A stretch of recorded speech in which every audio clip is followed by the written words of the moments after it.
sa Papa Dudut Stories, ikaw ay hindi nag-iisa.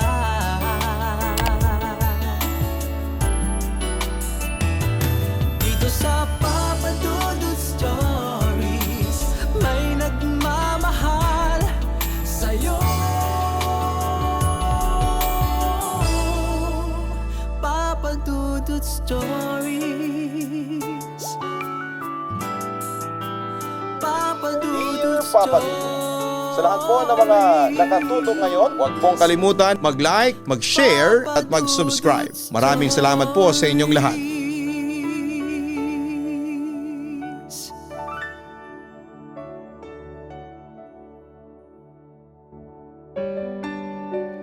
Magandang gabi sa inyong lahat. Tawagin niyo na lamang po ako sa pangalang Andeng.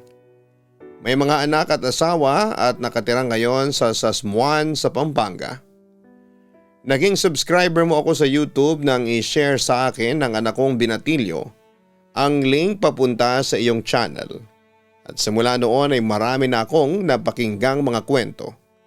At ang pinakainaabangan ko talaga ay ang horror stories. Mayroon kasi akong isi-share sa inyong kwentong kababalaghan. Matagal na itong nangyari sa akin. 9 na taong gulang pa lamang ako noon. Bakasyon din noong time na yon. Nang ipaampon ako ng nanay ko. Sa kaibigan niyang itago na lang natin sa pangalang Tita Milet. Magkaibigan na sila noong ipinagbubuntis pa lamang ako ng aking ina. Walang anak si Tita Milet kaya sabik siya sa bata. Kinontrata pa nga raw niya si nanay na ampunin na lamang niya ako. Pero hindi pumayag si tatay kasi last baby na nila ako. Kaya nangako na lang si nanay na ipapahiram na lamang niya ako kay tita paglaki ko. Papadudot nakarating kami sa lugar ni tita somewhere in San Simon, Pampanga. First time ko sa lugar na yon. Habang nasa biyahe kami ay namanghana ako sa ganda ng paligid. Asul ang karagatan. Samyo ng malinis at malamig na hangin. Lagaslas ng tubig sa malinis na batis. Uni ng mga hayop. Tila magandang musika sa aking pandinig. Ang mga tunog na ibinibigay ng kalikasan. Pero pagdating sa bahay ni Tita Milet, creepy yung bahay kahit sa labas pa lamang. Sa gate pa lamang ay nakuha na ng poso sa tabi ng mga puno ng kawayan ang atensyon ko. Ang sabi ni Mama, ang posong yon ay open para sa lahat ng mga gustong mag-igib. Samantala'y naobserbahan ko rin na yung mga bakod ay ginagapangan na ng kung ano-anong halaman. Yung bahay maganda kaso ay old style na siya. Malungkot siya kung titingnan. Pagpasok namin sa loob ay maganda at mayaman talagang may-ari. Nadat na namin kumakain si Manang Biday at si Mang Ingo. Caretaker sila sa bahay at kasama na din ni Tita. Maraming mga antik sa loob ng bahay. Kapansin-pansin ang mga antigong larawang nakakatakot kung titignan. Pero may isang bagay ang pumukaw sa akin. 4 na arinola na magkakapareho at nasa gilid ng sofa. Hindi siya yung usual na arinola na nabibili ngayon na gawa sa plastic. Malaki ang arinola na gawa sa bakal na may parang coating ng ceramic. Kulay puti ito at itsurang parang kaldero. Mukha na ring luma ito at parang ilang beses nang ginamit. Samantala habang nakatitig ako sa mga arinola, nang biglang magsalita si Manang Biday. Huwag mong subukang lumapit, kunin at sumilip dyan. Nangunguha yan ng bata. Natakot ako noon pero biglang nagsalita si Tita. Huwag mong takutin yung bata, Biday. Baka biglang umuwi yan. Ngiti lang ang naisagot ko nang mapansin kong walang emosyon ang mukha ni Mang Ingo. At ganon din si Manang. Maayos naman ang tulog ko sa kwartong inihanda sa akin ni Manang. maganda ang kwarto at pinaghandaan daw talaga yon ni tita dahil gusto talaga niya ng anak, sabi ni Manang. Papadudot mabait si Manang at maasikaso. Actually, katabi ko siya sa kwarto ng unang gabi ko sa bahay na yon. Naikwento na rin niya sa akin ang tungkol sa pagkawala ng anak niya na si Jonas. Halos magkaedad lamang kami ni Jonas at ayon kay Manang itinuring na anak ni tita si Jonas. Spoiled daw ito kay tita. Parang araw silang mag-ina ayon pa dito nang isang araw ay biglang nawala si Jonas. Hindi daw pinapalabas ng bahay si Jonas dahil mahina ang pangangatawan nito. Hinanap sa buong bahay ang bata pero lumipas ang buong araw na paghahanap ay walang Jonas ang nakita. Napansin daw nila si tita na hindi lumalabas ng kwarto. Wala din daw doon si Jonas pero parang may kakaiba daw kay tita. Tulala siya at namumugto ang mga mata pero ni isang salita'y walang lumabas sa kanya. Hindi nakatulog si Manang at Mang Ingo kakahanap kay Jonas. Lumipas ang 2 taon ng paghahanap ay walang Jonas ang nakita. Parang naging bulalang, ika ni Manang. Kalimutan na lang ang lahat at huwag nang hanapin ang nawawala, sambit daw ni tita kay Manang. Naawa ako, pero mas nangibabaw yung takot para sa buhay ko. Ipinangako sa akin ni Manang na hindi daw niya ako iiwanan at pababayaan, ganon din daw si Mang Ingo. Lumipas ang araw at linggo na masaya akong kasama ang 3 matatanda, lalo na kung si Manang ang kasama ko. Lagi niya akong itinatakas at isinasama sa palengke. Hindi kasi ako pwedeng lumabas kung hindi si tita ang kasama. Masaya din naman siyang kasama kasi puro pagkain ang pang-akit niya sa akin. Weird lang siya minsan. Samantala dahil bata pa ay umiral sa akin ang pagiging curious sa lahat ng bagay. Ako yung tipo ng batang hindi masyadong matatakutin. Oo, natatakot ako sa mga multo o halimaw. Pero pupunta ako sa mga lugar na sinasabi ng matatanda na delikado at hindi ako titigil hanggat hindi ako nakakakita ng mga nilalang na magpapataas ng mga balahibo ko sa katawan. At isa nga sa naging curiosity ko ay ang 4 na arinolang nasa ilalim na ng lumang sofa na gawa sa mahabang kahoy na nara. Bagamat ilang beses sinasabi sa akin na bawal yun buksan dahil may halimaw daw sa loob. Pero hindi ako naniniwala dahil una, paano magkakaroon ng halimaw ang isang arinola? Gumagamit din kasi ako ng arinola sa bahay namin na ganoon din ang itsura pero alam kong hindi magkakasya doon ang mga sinasabi nilang halimaw. Kaya isang beses habang wala sina Tita Milet, Manang Biday at Mang Ingo, ay lumapit ako sa may sofa. Kinuha ko isa-isa ang arinola at saka ko binuksan. Pero sa pagbukas ko ay wala itong laman. Bagamat may bakas ito na pinanggamitan na at hindi rin kaaya-ayang amoy nito. Para kasing nabubulok na dumi ang umaalingasaw sa bawat bukas ko ng mga arinola. Pero nang binuksan ko ang ika-4 at pinakahuli, wala akong nakita at wala din itong amoy. Pero may bakas ito ng mga natuyong dugo. Nagtaka ako nang makita ko yon. Pero agad ko ring sinarado ang arinola at binalik ko ang 4 na yon sa pinanggalingan nila. Nang marinig ko ang boses ni Manang Biday na tinatawag ako. Hanggang isang tanghali wala si Tita Milet dahil nasa trabaho, abang si Manang Biday naman ay nasa CR, naliligo at si Mang Ingo naman ay nasa labas. Nagkataon namang biglang sumakit ang tiyan ko, udyat na nadudumi na ako. Ilang beses kong kinakatok si Manang Biday sa CR pero palagi niyang sinasabi na malapit na siyang matapos. Pero 5 minuto ang lumipas ay naliligo pa rin si Manang. Dahil sa hindi ako makatiis noon ay kinuha ko ang isang arinola sa ilalim ng sofa at dinala ko yon sa labas, malapit sa aming poso. Malakas ang hangin noon, Papa Dudut. Ang mga punong kawayan ay nagsasayawan sa saliw ng hanging amihan dahil magdedesyembre na noon. Nakakatakot ang mga lagitnit ng tunog ng mga kawayan. Pero dahil sa duming-dumi na ako ay tiniis ko muna ang takot. At sa dala kong arinola ay ibinuhos ko ang lahat ng sakit ng tiyan na nararamdaman ko. Pero Papa Dudut, habang naglalabas ako ng sama ng tiyan sa arinola, nakarinig ako ng sitsit.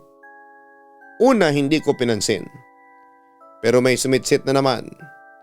Nang lumingon ako, isang batang lalaki ang nakita ko. Kumaway siya sa akin at pinapaypay niya ako na pumunta ako sa kanya. Nakaramdam ako ng hiya kasi nga dumudumi ako ng mga oras na yon. Kaya sinigawan ko siya na umalis. Bigla namang nawala yung bata sa paningin ko. Pero hindi ko na yon inalala pa. Nang matapos na ako sa pagdumi ay agad akong naghugas sa poso. Mamayang kaunti napalingon ako sa pinanggamitan kong arinola. Pasintabis ako kumakain pero ang dami kong dinumi noon kaya nakaramdam ako ng pandidiri. Pero napansin ko na yung arinolang ginamit ko ay yung may bahid ng nato yung dugo pala. Mamayang kaunti bigla ulit ako nakarinig ng sitsit. Pagtingin ko sa hindi kalayuan ay nakita kong palapit sa akin ang batang lalaki. Nakangiti sa akin. Nagtaka naman ako pero agad kong naalala yung arinola na may lamang dumi ng tao kaya balak ko sana itong takpan para hindi na makita ng bata, pero Papa Dudut, mabilis sa mga pangyayari. Kinuha ng bata ang arinola, lumuhod at pinasok niya ang kanyang ulo sa loob nito. Nagpanik ako kasi nga may lamang dumi ng tao yon. Napasigaw ako na huwag pero laking gulat ko nang parang unti-unting nilamon ang bata ng arinola. Na para bang merong laman ng arinola at kinukuha ang batang lalaki mula ulo hanggang paa. Papadudot ng laki ang mga mata ko at hindi ako nakagalaw noon sa aking kinakatayuan.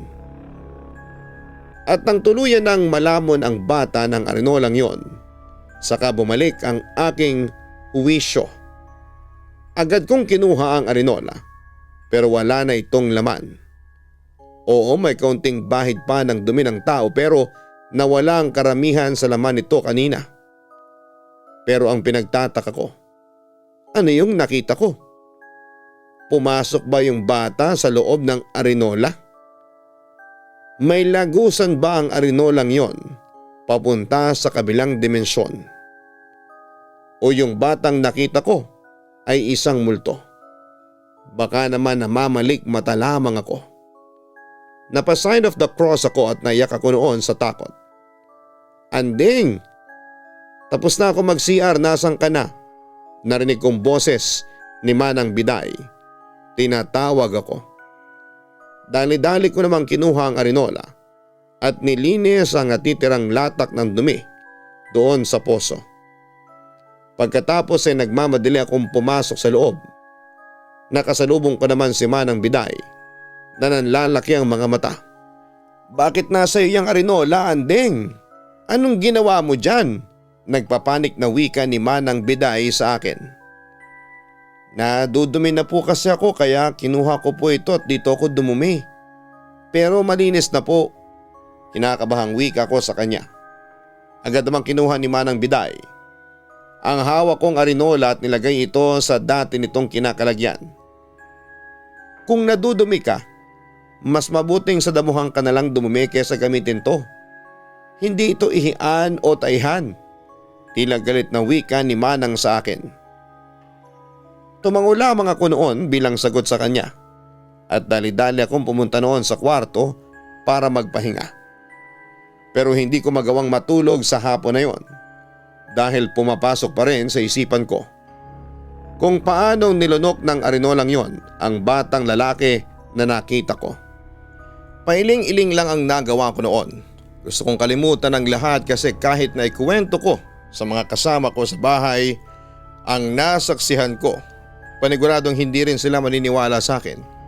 Iisipin pa nilang puro kalokohan ang iniisip ko. Samantala noong gabi ding yon ay nagising ako sa isang bulong na nagmumula sa bibig ni Tita Milet. Katabi ko siyang matulog noon. Ang ibinubulong niyang mga salita ay hindi ko maintindihan ng time na yon. Para siyang Latin at dahil nga bata pa ako ay hinayaan ko na lamang. Nagising naman ako ng maayos at buhay. Pero wala na si Tita Milet. Paglabas ko pa lang ng kwarto, mahigpit na yakap agad galing kay Manang ang bumungad sa akin. Nagtaka ko noon at nagtanong sa kanya. Pero sabi lang sa akin ni Manang na masaya siyang makita niya ako ulit. Masaya kaming kumakain nang maisipan kong sa sala na lamang kumain. Nagluto pa noon si Manang nang hindi niya namamalayan na nasa sala na pala ako. Hindi talaga ako marunong magpaalam noong bata pa ako. Habang kumakain may narinig akong sitsit na nagmumula sa ilalim ng sofang kahoy. Nang silipin ko ay nakita ko yung isa sa 4 na arinola. Bahagyang nakaangat ang takip nito at doon ay nakita ko na may nakasilip na batang lalaki. Siyempre natakot ako papadudot at sisigaw na sana ako pero nagulat na lamang ako nang humiyaw si Manang Biday na siyang namang dating agad ni Mang Ingo. Tumakbo papalapit sa akin si Manang at sinabi ang mga salitang nagpalambot sa akin. Wag na wag kang lalapit sa arinolang yan. Hindi ako nagbibiro nung una pa lamang na dating mo. May halimaw sa loob ng mga arinolang yan. Mga demonyo. Silang kumuha kay Jonas. Natakot talaga ako ng time na yon. Umiyak si Manang at sabay yakap sa akin. Sinabi niyang umuwi na lamang ako kung uulitin ko pa ang paglapit sa arinolang yon. Nangako naman akong hindi na mauulit at magpapaalam na ako sa susunod. At yun nga papadudot.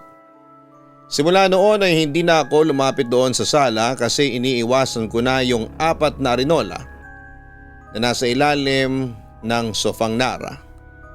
Pero gabi-gabi ay kinikilabutan talaga ako kasi naririnig ko talaga na may bumubulong sa tenga ko na kung anong dasal. Hanggang sa isang gabi nagising ako habang may bumubulong ulit sa tenga ko. Pero pagbangon ko ay wala akong nakitang gising.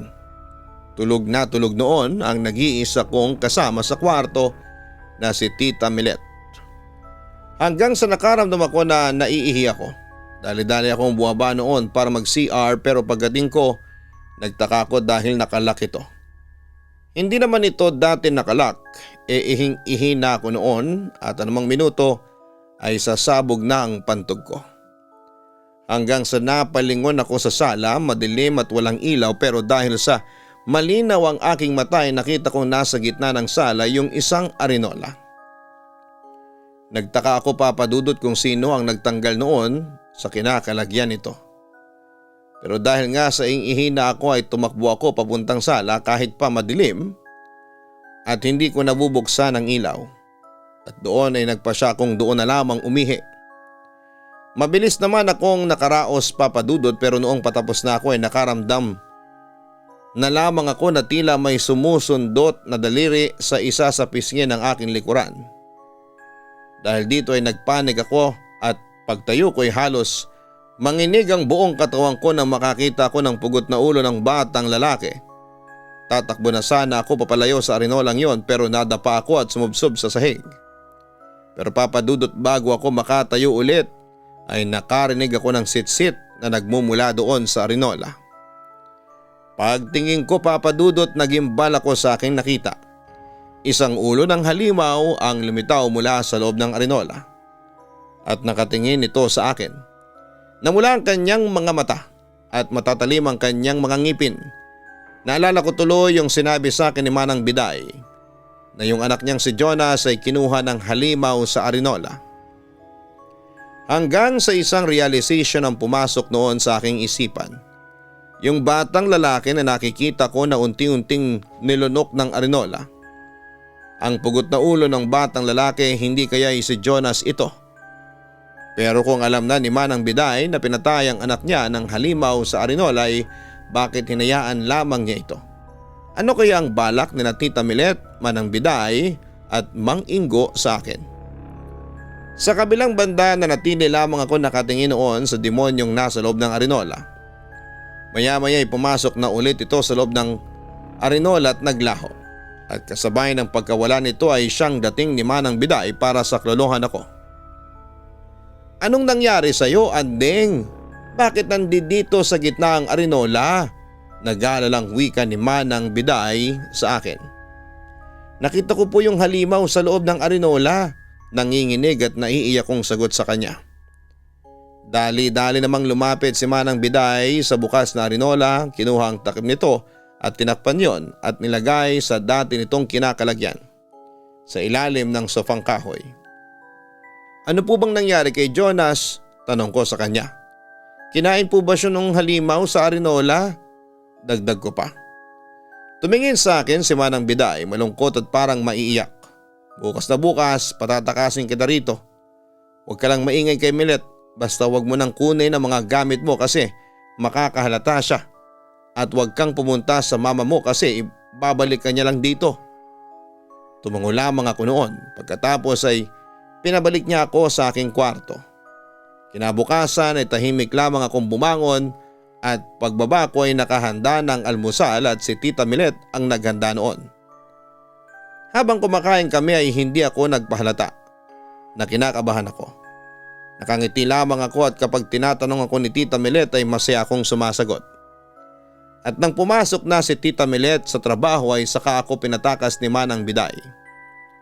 At tulad ng binilin sa akin ni Manang ay hindi ako dumiretso sa bahay ni Mama. Sa halip ay doon ako pumunta sa bahay ng tiyaheng ko na isang dalagang matanda. Actually, matagal na akong gustong ampunin ni Tiang Rosella. Pero nagtataka ako bakit sa halip na ipaampun ako sa kamag-anak namin ay mas piniling ibigay ako sa hindi ko kamag-anak. Simula noon, Papa Dudut, ay doon ako nagstay. Nalaman din ni Mama ang ginawa kong paglalayas pero hindi na niya ako kinuha kay Tiang Rosella. Samantala wala na ako naging balita pa noon kay Tita Milet. Lumipas ang maraming taon at nagdalaga na ako. Hindi inaasahang nagkasalubong ang landas namin ni Manang Biday.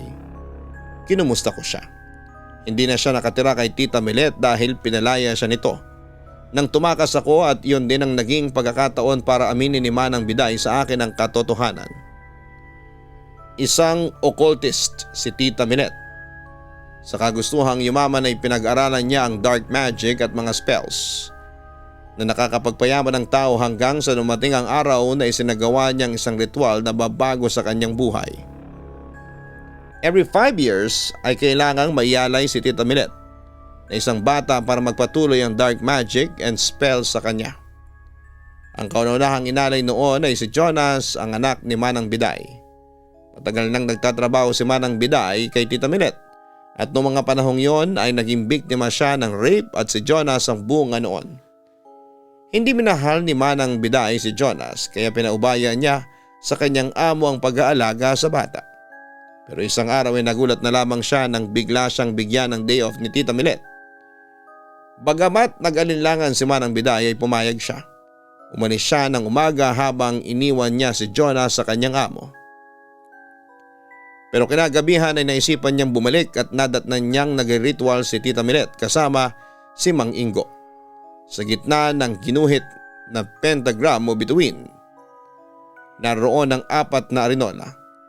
Nagulat si Manang Biday nang makita niyang chap-chap na ang katawan ng kanyang anak at sa isang arinola nga ay nakalagay ang pugot na ulo ng bata. Nanlumo at halos magwala si Manang Biday noon pero napahinto siya nang makita niyang mula sa isang arinolang naglalaman ng pugot na ulo si Jonas ay lumitaw ang ulo ng isang malademonyong halimaw. Nanginig sa takot si Manang Biday at nawalan daw siya ng malay. Nang tanungin ko naman si Manang Biday kung bakit hindi siya nagsumbong sa mga pulis. Pagkamatay ng anak niya, sabi niya sa akin ay natakot daw siya nang sabihin ni Tita Milet na kukunin siya ng halimaw sa arinola kapag nagsalita siya tungkol sa sekreto ni Tita Milet. At yun nga, ayon kay Manang Biday, matagal niya bago natanggap ang mga nangyari. Samantala inamin din sa akin ni Manang na ako sana ang dapat iaalay noon sa demonyo bago magbilog ang buwan. Buti na lamang talaga at nakatakas na ako. Marami pang ikinuwento sa akin si Manang Biday. Tulad na lamang noong namatay si Mang Ingo matapos siyang kuhanin ng demonyo sa Arinola at si Tita Milet naman ay nakulong dahil sa salang pangingidnap ng bata. Sabi pa sa akin ni Manang Biday, sinisikap daw niyang magbagong buhay bagamat patuloy pa rin daw siyang minumulto ng kanyang anak si Jonas. Wala na rin daw siyang balita kung ano nangyari sa 4 na Arinola ni Tita Milet. Sa ngayon, Papa Dudut, ay pamilyado na akong tao at todo ang pag-aalaga at pag-iingat ko sa aking mga anak. Ayoko maranasan nila ang naranasan ko noon kasi aaminin ko na hanggang ngayon napapanaginipan ko pa rin ang demonyo sa Arinolang yon. Alam ko na mahirap paniwalaan ang aking kwento pero shinare ko pa rin para malaman ng lahat ang aking naranasan. Wala rin naman ako mapapala kung mag-iimbento pa ako ng kwento.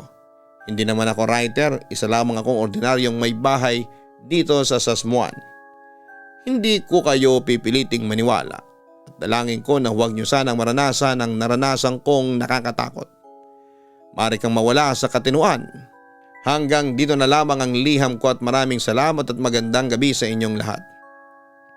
Lubos na gumagalang, Andeng. Maraming salamat Andeng sa pagbabahagi mo ng iyong nakakagulat na kwento sa aming programa. Minsan talaga ay may mga mararanasan tayo sa buhay na mahirap talagang paniwalaan. Lalo na kapag naranasan mo ay isang kababalaghan o katatakutan. Ganun pa man ay magpasalamat na lamang tayo dahil hindi natin ito nararanasan. Dahil may mga taong halos mabaliw o mawala sa katinuan ng pag-iisip pagkatapos nilang makaranas ng kababalaghan sa buhay. Huwag nating hangarin na makaranas tulad ng naranasan ni Andeng. Kung tahimik na ang iyong buhay, magstay ka na lamang dyan. Huwag kang gumawa ng paraan para gumulo ang buhay mo. At kung hindi mo ito maiiwasan tulad na nangyari kay Andeng, huwag nating kakalimutan na palagi magdasal sa Panginoon para humingi ng gabay at mailigtas tayo sa kapahamakang maaring dumating sa buhay natin.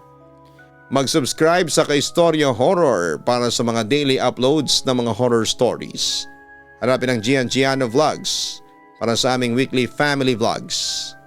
Salamat po sa mga bago naming subscribers.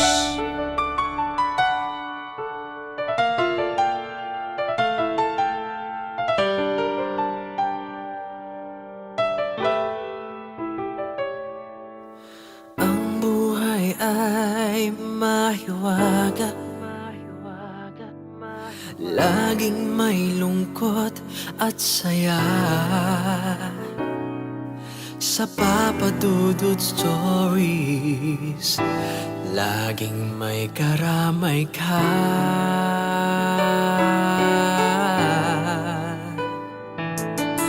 Mga problemang kay bigat, dito ay pakikinggan ka.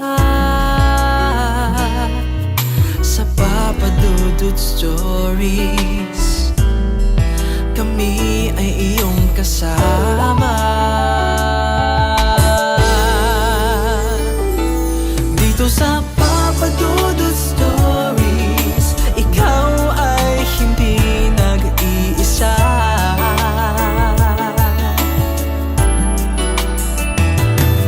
Sa Papa Dudut Stories, may nagmamahal sa'yo. Papa Dudut Stories, Papa Dudut Stories,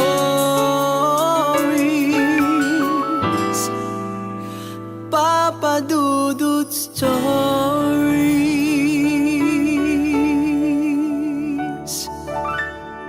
Hello mga ka-online, ako po ang inyong si Papa Dudut. Huwag kalimutan na mag-like, mag-share at mag-subscribe. Pindutin ang notification bell para mas maraming video ang mapanood ninyo. Maraming salamat po sa inyong walang sawang pagtitiwala.